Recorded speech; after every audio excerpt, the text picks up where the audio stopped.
Yes, ready, start.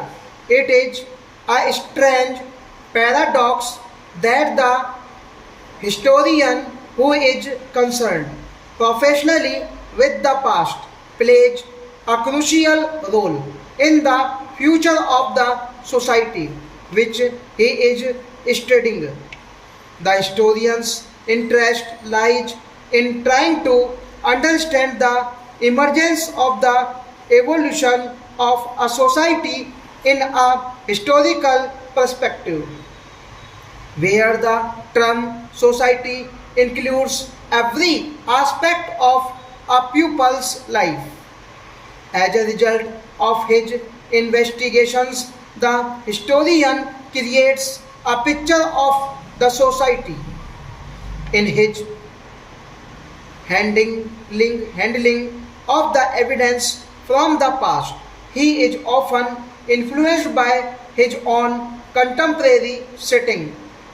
Historical interpretation can therefore become a two-way process where the needs of the present and are read into the past and where the image of the past is sought to be imposed upon the present.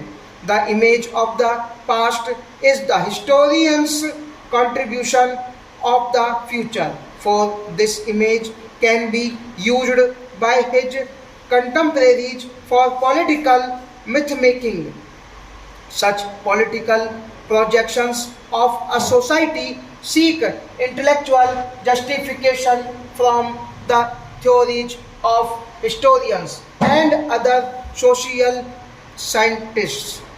To mention two recent and rather obvious examples, the theory of the superior Aryan race came in very useful to Hitler and the fascists, and that of the Hindus and Muslims constituting two separate nations was used to justify the creation of Pakistan, a theory which has been recently exploded by events in Bangladesh.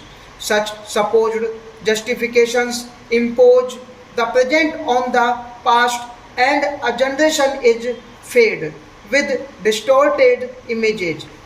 But over the years, with changing methods of investigation, the discipline of history has been made more precise and more analytical. New evidence and fresh interpretations enable us to recess the past in more realistic terms and proceed in new directions.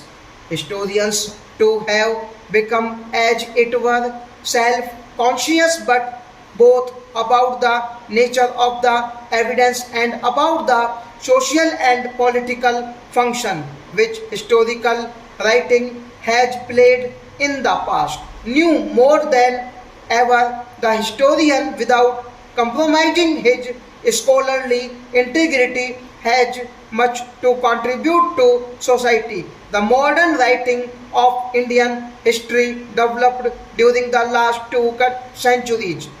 The needs of these times had encouraged the adoption of certain attitudes and theories about the Indian past, which are now becoming increasingly irrelevant. The time has come for us to free ourselves from the necessary division of the history writing of the colonial period. We should acquire the confidence of critically assessing our own culture and history.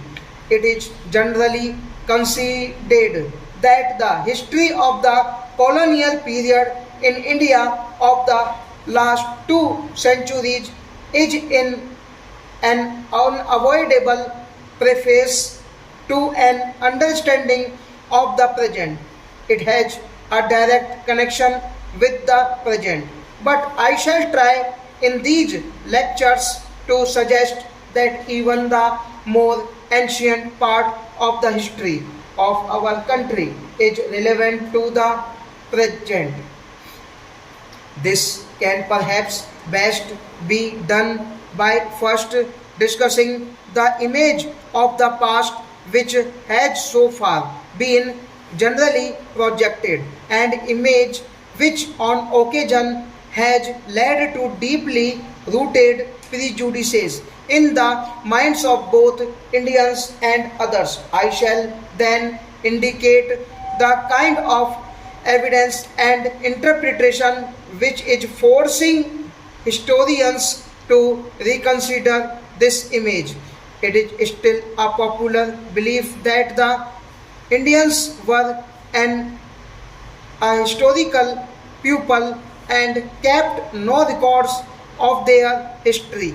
The ancient Indians did keep records of those aspects which they felt were significantly and worth preserving. It is true that of these records do not deal with political events and activities.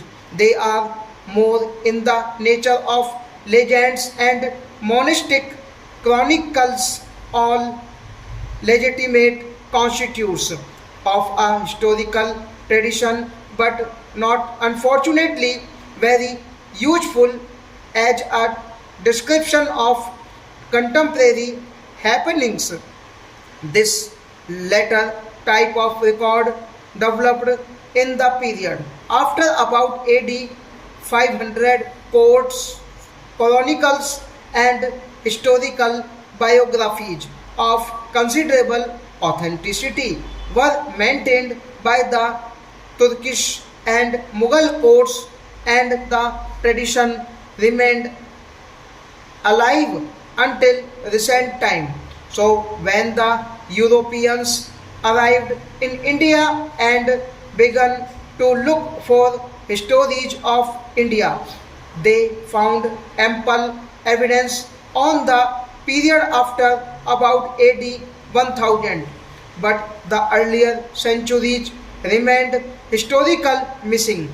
Even the factual records of this early period were written largely in the Brahmi script, which could not longer be read by Indians. Consequently, the discovery of the Indian post was initiated under the auspices of the new rulers, the British. A major contradiction in our understanding of the entire Indian past is that this understanding derives largely from the interpretations of Indian history made in the last 200 years. There is a qualitative change between the traditional writing of history and history as we know it today. The modern writing of history was influenced in its manner of handling the evidence by two factors. One was the intellectual influence of the scientific revolution, which resulted in an emphasis on a systematic uncovering of the past and on checking the authenticity of historical facts. The other was the impact on the motivation of history by the new ideology of nationalism, with its stress on the notion of a common language, culture, and history of a group. Indeed, historical studies the world stop